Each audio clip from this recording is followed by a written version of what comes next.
इस वीडियो को देखने से पहले इस वीडियो को देखिए। इस वीडियो पे जो डिटेल्स में माथा है उस सब कुछ आप फॉलो कर दीजिए ठीक तरह से। देखने के बाद ही इस वीडियो को लास्ट तक देखिए। इस वीडियो पे कुछ इंपॉर्टेंट बात है जो आपके लिए हेल्पफुल साबित होगा। और अगर आपका ऑलरेडी स्टूडेंट क्रेडिट कार्ड के एप्लीकेशन रिजेक्ट हो चुके हैं तो मैं कुछ टिप बताऊंगा, जिस टिप्स को अगर आप फॉलो करते हो तो हो सकता है कि आपका अकाउंट का जो स्टेटस है फिर से रिएक्टिव हो जाए। So hello friends, welcome Real Tech. इस वीडियो में मैं बताया था कि अगर आप एक स्टूडेंट यानी शिक्षार्थी है और अगर आप एक स्टूडेंट क्रेडिट कार्ड के लिए अप्लाई कर चुके हैं तो आपका जो एप्लीकेशन का जो स्टेटस है वो रिजेक्ट दिख रहा है, रिजेक्ट हो चुका है। बैंक की तरफ से कुछ रीजंस कहा गया है, जिस रीजन में से सबसे पहला रीजन है स्टूडेंट पर्पस। अगर आप सिर्फ स्टूडेंट हो, कोई भी काम नहीं करते तो आपको क्रेडिट कार्ड नहीं मिलेगा, क्योंकि जो क्रेडिट कार्ड का जो टाइम पीरियड रहता है वो 15 साल, मतलब 15 साल के बाद आपको पेमेंट करना होगा। जो आपको अमाउंट मिलेगा उस अमाउंट को विथ इंटरेस्ट 4% इंटरेस्ट लगेगा। जो अमाउंट आप लोगे, जो अमाउंट आपको मिलेगा उनके ऊपर ही 4% आपको इंटरेस्ट देना होगा। देने के बाद नेक्स्ट अमाउंट आपको पे करना होगा 15 साल के बाद, जब भी आपको जॉब मिलेगा। लेकिन आप पढ़ाई करने के बाद आपको जॉब मिलेगा ही, इनका क्या गारंटी है? कोई तो गारंटी नहीं है। अब बताइएगा कि कोई अगर पढ़ाई करते हैं ठीक तरह से तो उन्हें जॉब मिलेगा ही मिलेगा। लेकिन एक बता दूँ, लास्ट 10 साल से भी ज़्यादा हो चुके हैं, एक भी बंदे को जॉब नहीं मिला है। हो सके वो प्राइवेट सेक्टर, हो सके वो गवर्नमेंट सेक्टर, हो सके वो पब्लिक सेक्टर, किसी भी जगह पे किसी भी सेक्टर पे एक भी जॉब नहीं मिला है लास्ट 10 साल पे। तो इनका क्या गारंटी है कि 15 साल बाद उन्हें जॉब मिलेगा ही कॉन्फर्म? अगर उन्हें जॉब नहीं मिलते तो पैसा कहाँ से चुकाएगा? मतलब उन्हें जो अमाउंट मिलेगा, जो पैसे मिलेगा, 1 लाख 2 लाख 3 लाख जो भी समथिंग मिलेगा, 50,000 10,000 20,000 जो भी अमाउंट मिलेगा, पर्टिकुलर एक अमाउंट दिया जाएगा आपका क्रेडिट कार्ड के अंदर ही।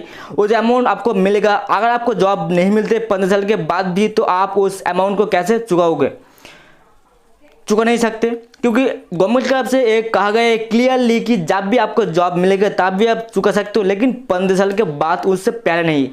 लेकिन एक बात आप याद रखिए, एक चीज़ आप कैलकुलेट करिए, आपका जो अमाउंट मिलेगा, जो पैसे मिलेगा आपको क्रेडिट कार्ड के अंदर लिमिट, उस लिमिट के ऊपर आपको 4% का इंटरेस्ट आएगा, जो भी आप यूज़ करोगे उनके ऊपर।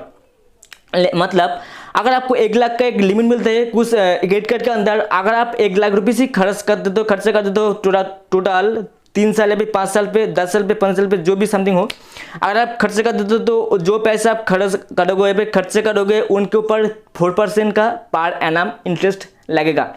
तो 1 लाख के ऊपर 4% का पर एनम इंटरेस्ट कितना पड़ेगा 15 साल तक? कितना होगा आप खुद ही कैलकुलेट कर लीजिए। कैलकुलेट करने के बाद ही कमेंट सेक्शन आपके लिए खुला है, कमेंट कर दीजिए।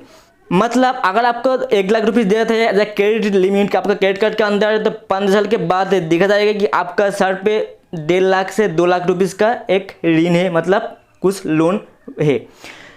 जब भी आप नेक्स्ट टाइम बैंक पे जाओगे तब आपको कोई भी लोन नहीं मिलेगा, क्योंकि आपका नाम पे ऑलरेडी लोन सैंक्शनड है।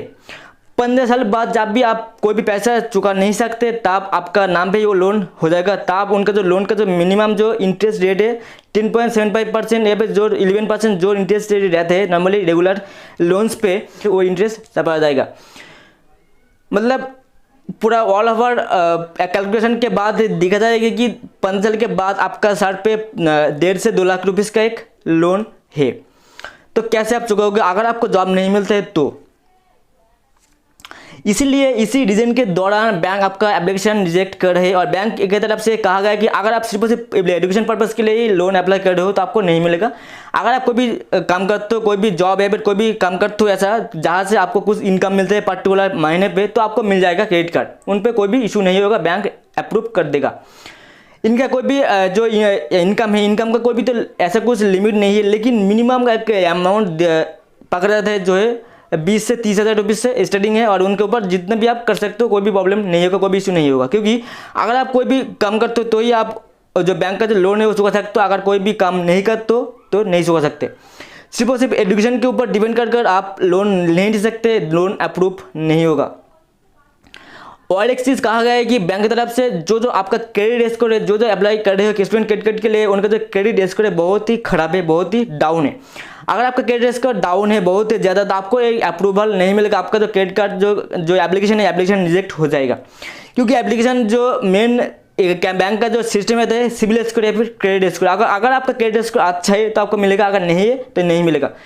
सिविल स्कोर या फिर क्रेडिट स्कोर अच्छा तब माना जाता है जब आप किसी का भी क्रेडिट या फिर सिविल स्कोर 700 से भी ज़्यादा होता है। अगर आपका क्रेडिट स्कोर या फिर सिविल स्कोर 700 से भी ज़्यादा है तो आपको दिया जा सकता है एक क्रेडिट कार्ड। अगर आपको ऑलरेडी रिजेक्ट हो चुका है स्टूडेंट क्रेडिट कार्ड का एप्लीकेशन तो आप उसे फिर से ओपन कर सकते हो, री अप्लाई कर सकते हो, लेकिन जो डिटेल्स मंगाते हैं सब डिटेल्स को आपको प्रॉपरली फॉलो करना होगा। जैसे कि आपका क्रेडिट या फिर सिविल स्कोर ठीक करना होगा सबसे पहला। नेक्स्ट है अगर आपको भी काम नहीं करता तो आपको एक काम करना होगा, काम करने के बाद उस इनकम का प्रूफ देना होगा, प्रोवाइड करना होगा बैंकों को कि मैं इतना रुपीज़ महीना कमाता हूँ, मेरा क्रेडिट स्कोर ठीक है, मुझे एक स्टूडेंट क्रेडिट कार्ड चाहिए।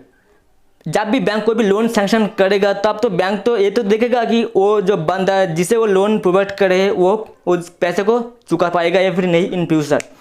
अगर चुका नहीं पाता तो बैंक का खुद का लॉस होगा, बैंक तो ज़बरदस्ती नहीं ले सकता कोई भी पैसा, इसीलिए बैंक की तरफ से रिजेक्ट किया जाता है। जो में एक्सप्लेन आपके लिए हेल्पफुल होगा, please like comment share subscribe कर देता कि मैं न्यू इंटरेस्टिंग टॉपिक को वीडियो बनाऊँ उसके तुरंत मिल जाए। वीडियो है